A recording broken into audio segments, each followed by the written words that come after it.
Ask two Western fans to name the greatest, and you're bound to get two very different answers.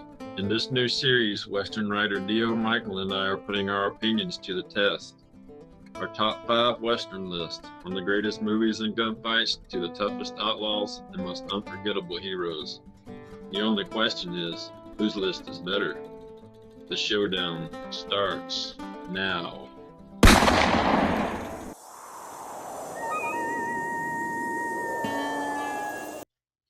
I think starting at number five for me would be Liberty Valance, played by Lee Marvin. I've always thought that that was such a great, pivotal film in early westerns, and it set the standard in a lot of ways for everything that followed it. And he was such a brutal character that I got to have him in my top five list. I'm just going to write it down because straight away with your number five, I'm showing my sort of complete lack of of authority because I've not seen it. Oh, Not seen it, yeah. So because I think as well, I reckon there might be a couple more that you're probably going to throw up. Terrible phrasing. So it's just sort of like, oh man, I'm really embarrassed by that number straight in. I'm like, I've got no idea. Because outside of the Clint Eastwood films and the big ones, even some mhm. of those, I'm not. So, yeah, I'm going to add that to my list, especially if it's in your top five, because I had to wrap my brain a lot to sort out my list. So, if Yeah. you've got that straight away and it's one five, well, it's got to be done. Sorry, I can't comment more on that one, my friend. Um, All However, at my number five, um, no surprises here. I bet you can guess what it's from. right. Deadwood? It is from Deadwood. It is the absolutely terrible George Hurst. Funnily enough, yeah, not Swearingen, because I will sort of die on the hill that Swearingen is actually a protagonist in the show. I don't see him as a villain at all. I just think he's got some questionable motives. But Hurst, for me, when obviously he's seeded as this, ghostly figure in season two, and then when he comes into it in season three, he's the depiction, in my opinion, of manifest destiny. He believes he's entitled to all the things that he takes and has taken over the season, and he has no remorse in anything that he does as well, regardless of the consequences. And he even quite enjoys a lot of the hurt that he puts on people as well. And I Yeah. just think, and he's just so love to hate. He's got Swearingen and Seth, just both of them, just at odds all the time. And I just think, yeah, for me, he as sort of messy as the end of Deadwood got, I think it would have been over a lot sooner if George Hurst wasn't brought into it because I really thought he was one of the strongest parts of that final season and the film as well. Yeah. Yeah, he was pretty great. I always thought they kind of did the historical George Hurst a disservice, really, because he wasn't anything like he was portrayed in Yeah, Deadwood. he wasn't, but then it's just sort of Swearingen wasn't limey as well, was he? Yeah. Well, Wasn't he for, from Chicago? I think. yeah, I think so. Yeah. Well, for number four, I'm going with a TV series as well, and it's the Swede Thor Gunderson, played by Christopher Heyerdahl in Hell on Wheels. And what I thought made him such a great villain is that he didn't start out as like the super villain, but he sort of evolved into it over this course of the series. And by the end of the show, I was almost actually hated him because he was so frustrating and so at odds with the main characters. Yeah, it's always good when sort of a good character, a good villain sneaks up on you. Yeah, I think the best thing as well is like when you finish something and then you go back to the start and you see how different they are as a character. yeah, You're like, whoa, it's just an example, really good character development and writing. I think that's a good shout for number four. Um, as for my number four, I'm jumping to film this time. Unforgiven. I'm going for Gene Hackman's wonderful depiction of Sheriff Bill Daggett. I think, again, this is a bloke who is well overdue a fall. He loves the power, he's drunk on it, and the thing is, he really liked being in the spotlight as well. Like, he loved the fact that he had control of this town, everybody knew who he was, and again, a bit like Hearst, he enjoyed sort of doing bad things to people as well. Um, and Gene Hackman's just a terrific actor who Yeah. portrays it. Like right when he's like at his house putting shingles on his roof, even there you just sort of like you're just hanging off every word he says, just with how you just believed that he was a terrible person, but also had that sort of um what is it? Not denial, but sort of he you could see that him as a character, he believed he was doing the right thing. He could justify himself Hmm. to God in his eyes. And I always think if a bad character can do that, you know they are a very good character. Yeah. Well, for number three for me is Angel Eyes, Lee Van Cleef, and the entire Good, Bad, and Ugly series. It's just he's just brutal, and he's just like the archetype of a villain is what he's supposed to be, Yeah, and he's just always great. Really, no matter what role he's in. I think that's a good shout because Lee Van Cleef, with his cat eyes and his sneer, Yeah, always loves a good close up.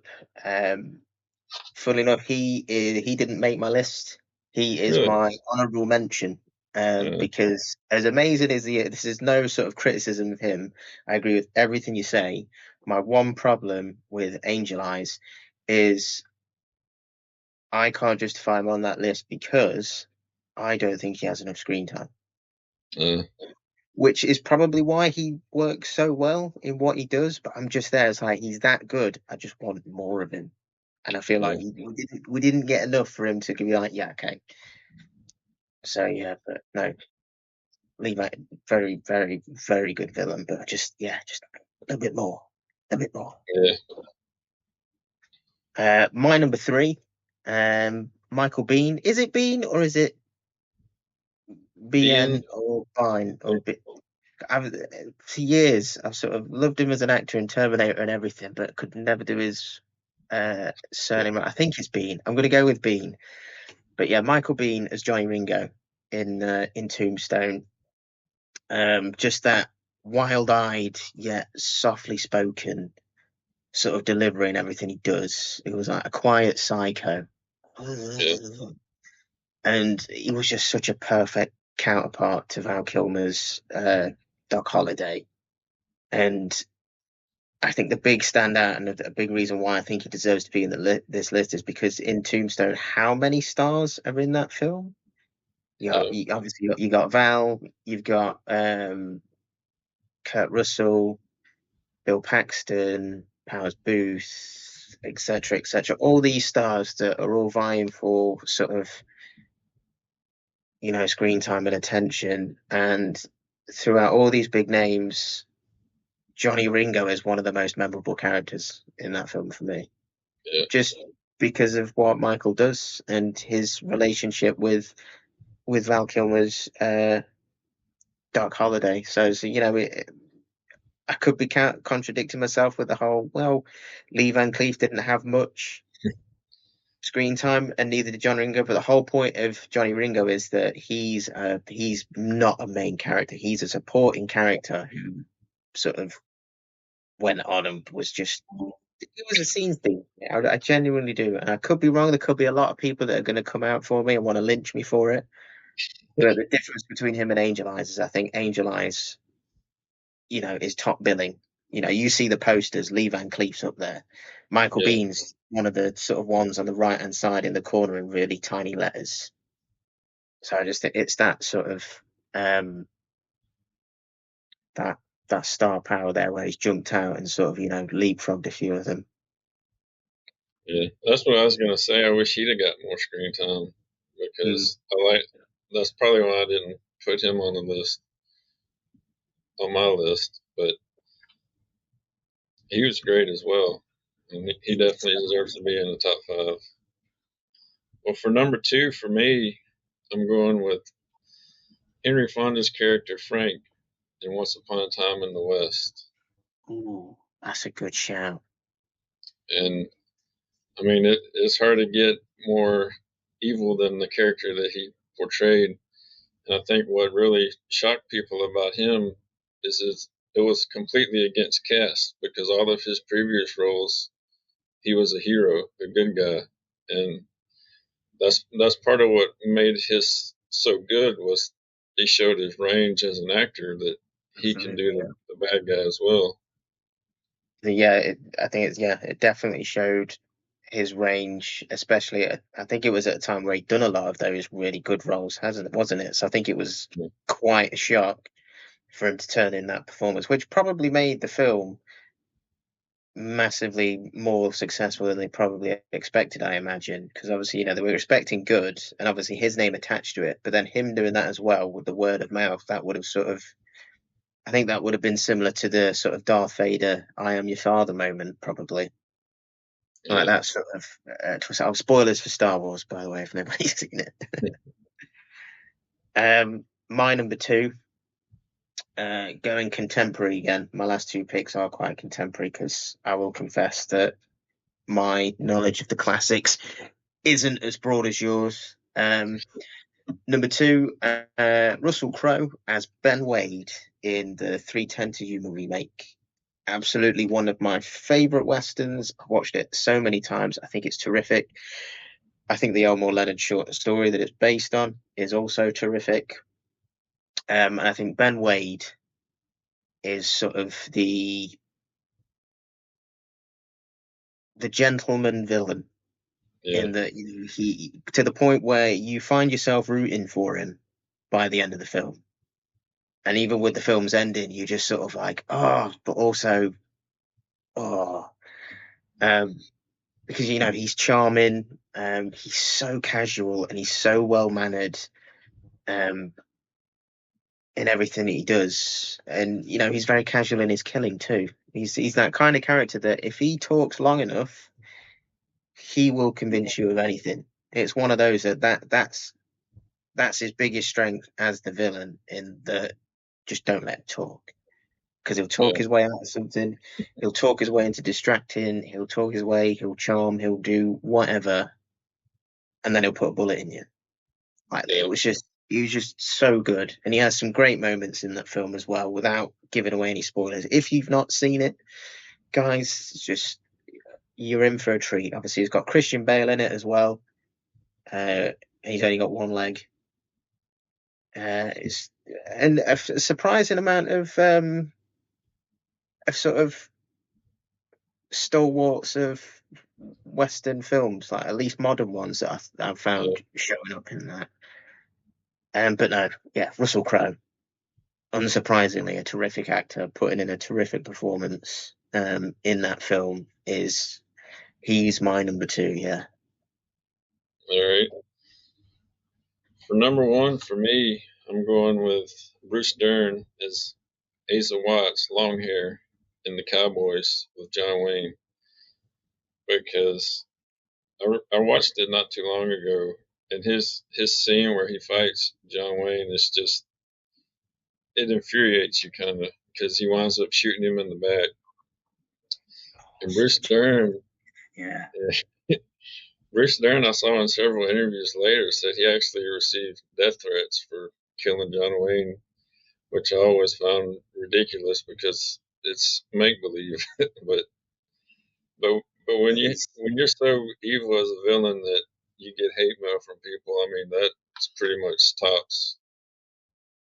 I mean, he was at the time. John Wayne was the all-American hero, wasn't he? And in how many of his films does he like get shot, or at least get shot in the back as well? So I bet that shocked a lot of people.